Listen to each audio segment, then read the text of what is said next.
right, what's going on, ladies and gents? Thank you for joining me on another video. I got my buddy Dscruz here, and he's going to help us talk about the law of consistency with from the 15 Laws of Invaluable Growth by John Maxwell.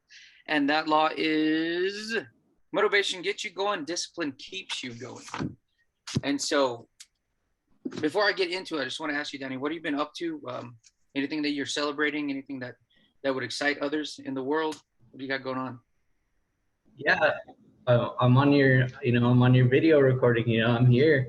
This is the most exciting thing that's happened to me in a while. That's cool. I mean, yeah. So, I mean, other than that, I actually just recently got a promotion at work. I work for New York Life. So I got a promotion, got my Series 6 license. So I'm doing a lot with money management right now. So that's so cool. Yeah. So that's exciting. So many people need that. So for those of you who are watching, I'm going to put Danny's contact information in the information description stuff in the bottom. So if you need to get a hold of him for anything having to do with life insurance or financial planning, this is the guy to go to. So with that being said, let me go ahead and get into the question that I've got for you on the law of consistency. So what were your struggles before you figured out how to be consistent? And it's kind of a loaded question, but the thing is, whenever I first, actually realized that I was being inconsistent, was I was just having a lack of results, and it wasn't like I was failing in life. I just wasn't necessarily reaching the goals in the timeline that I had it, or, things were happening in my life and I was, I would make excuses for it. And, I had no real reason, other than, oh, well, this is happening to me at this time, oh, this boss favors somebody. This is why I'm not getting the promotion, or, just making excuses, And it wasn't until I realized my lack of results when I took a sobering step back and kind of just evaluated the situation. Why am I not getting where I want to be? Why am I not where I want to be in the timeline that I have set for myself? And I'm a huge critic on myself. Everybody says, like, you're your own worst critic. Like, yeah, definitely nobody's going to beat me down more than myself. So I took a step back and I realized, what am I lacking? Well, I'm lacking self-discipline and consistency, right? They're going hand in hand. And whenever I was lacking the consistency of, maybe, for example, and we kind of talked about this briefly, for example, how quickly consistency can affect someone's life. If I were to every day wake up, go work out for 30 minutes, do you think that I would sooner get in shape than the guy who goes and works out for 5 hours once a week? Probably, that's good. Badass, nice for this guy, But at the end of the day, I've created the mindset, the self-discipline, where I already know and I have the unwavering, response to this is what I'm going to do at this time, and I'm going to get the results eventually. Not the instant gratification, of course, but I will get the results.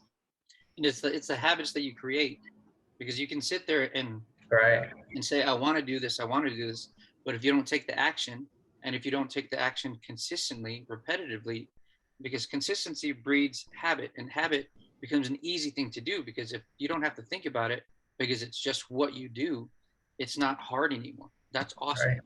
Okay, so what are some of the key changes that you made to become consistent?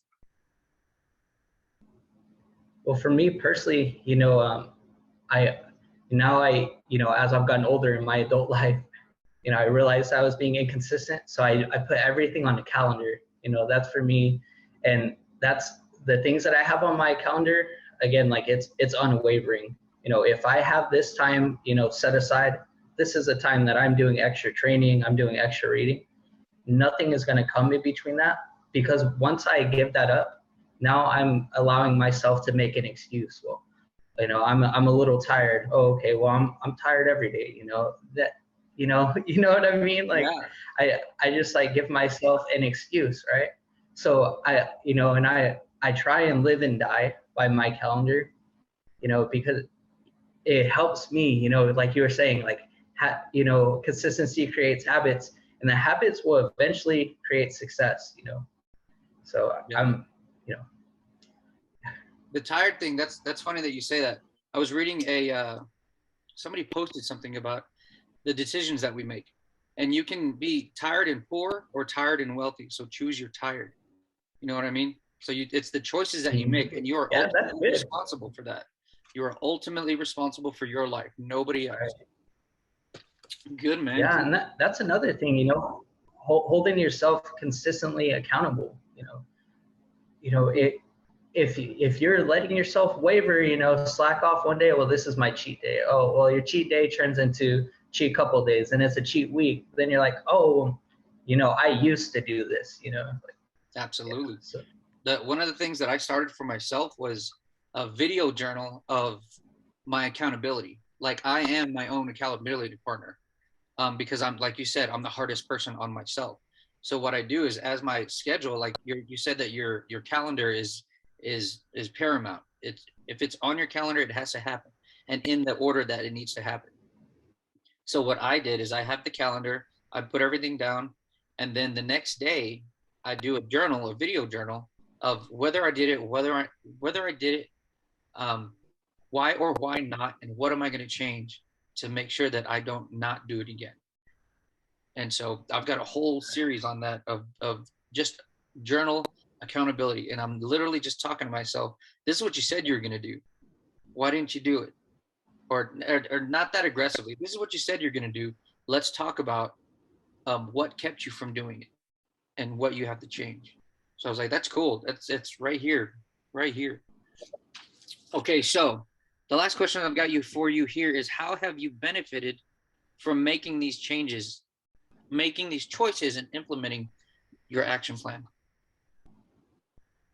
Well, you know, not even just in my work life, but in my personal life, you know, I've seen so much growth because I've developed the self-discipline, you know, and it's not to say, you know, back to the calendar thing, right? Like, it's not to say that I don't care about the other stuff that's going on. It's just I'm delegating this time to make my priority straight, right? So I've even got it on my calendar where it's, okay, this time is blocked off where I spend time with my, you know, my girlfriend, my significant other, right?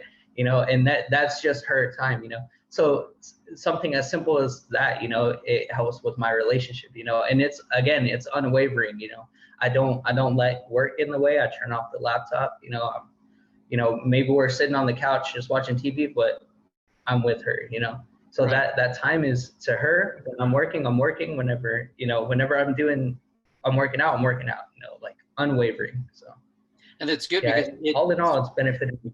It splits everything up. It's like, you know, that this is going to happen in your life in that moment or in that time period, and the people around you know, because that's what you have to teach people around you that this is the way it's going to go. Not in a mean way, but this is the way it's going to go, because this is what I have to do so I can achieve the things that I want. And your significant other, she understands that you've blocked out time specifically for her, just for her. And so that time is just for her. So the time that you're working out, that's just for working out. The time that you're working, that's so you can totally focus on work. So none of that gets blended up. Right. Cool. Perfect. Wonderful. Yeah. So that's all I have question-wise. Yeah. Is there anything else that you'd like to add?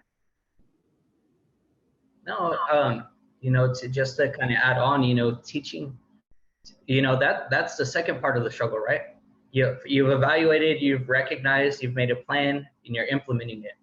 Now you've got everybody else around you. You know, this is a variable, right? You can only control what you can control. But, you know, you've got to teach the people around you, like, this, you know, to respect your time. You know, this is what I have to do. And in order to get where I need to be in life, you know, you need to realize these are the goals that I've set, you know. Because, I've honestly, to be honest, like, I've had to, like, you know, screenshot my calendar and, like, send it to my mom or my dad, like, hey, don't call me at this time. Like, I cannot talk on the phone. Oh, it'll just be real quick. No, you don't understand. I can't because then I'll get sidetracked, you know. I'll get sidetracked, and then you're talking to me, you know, and then I'm walking around and I look at the TV and I'm like, oh, I want to sit down, you know, I'll take a little break. You know, so it's being considerate to yourself you know, and to the others around you, you know. Right. Don't stunt your own growth, you know, and don't let people, you know, affect your growth. Right, and that's part of control. They'll understand. Yeah, eventually they'll understand. They might think it's weird at first, but once they see how much you've grown and the success that you're creating for yourself, they're like, man, what are you doing that's making you, you know, that's helping you do this? It's like, not talking to you is what's helping me do this. Yeah. I mean, you know what I mean? Not in a mean way, but separating. Yeah. No, I definitely. But that's once they understand that, they start to respect that. And there was another thing that someone had said once, that people will treat you how you allow them to treat you. So once you set those boundaries and you stick by your guns, like, you know, this is when I can visit with you, this is when I'm not available, they start to respect that, and they see that growth in you. Cool, man. Well, that's it. That's what I've got. That's all the questions that I have for you.